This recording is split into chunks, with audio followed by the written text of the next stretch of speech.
My last Duchess. That's my last Duchess painted on the wall, looking as if she were alive. I call that piece a wonder now, Fra Pandolf's hands worked busily a day, and there she stands.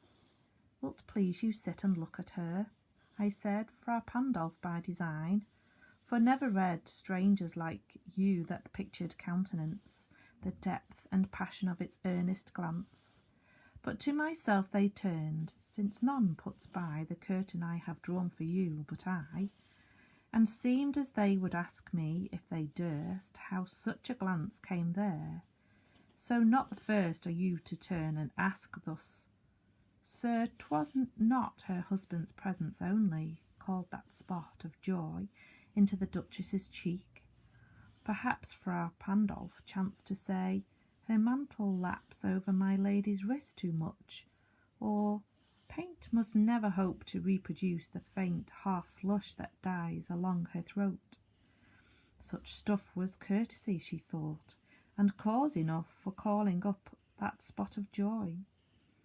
She had a heart, how shall I say, too soon made glad, too easily impressed. She liked whate'er she looked on, and her looks went everywhere. Sir, 'twas all one, my favour at her breast, the dropping of the daylight in the west. A bough of cherries some officious fool broke in the orchard for her, the white mule she rode with round the terrace, all and each would draw from her alike the approving speech, or blush at least.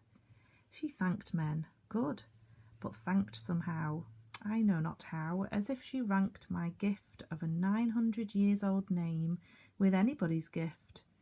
Who'd stoop to blame this sort of trifling? Even had you skill in speech, which I have not, to make your will quite clear to such a one, and say, just this or that in you disgusts me. Here, you miss, or there exceed the mark. And if she let herself be lessoned so, or plainly set her wits to yours, forsooth, and made excuse, e'en then would be some stooping, and I choose never to stoop. Oh, sir, she smiled, no doubt, whene'er I passed her, but who passed without much the same smile? This grew, I gave commands, then all smiles stopped together. There she stands as if alive. Wilt please you rise? We'll meet the company below then.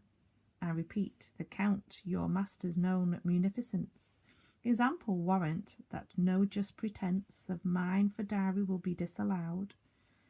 Though his fair daughter's self, as I avowed as starting, is my object. Nay, we'll go together down, sir. Notice Neptune, though, taming a seahorse through a rarity, which claws of Innsbruck cast in bronze for me.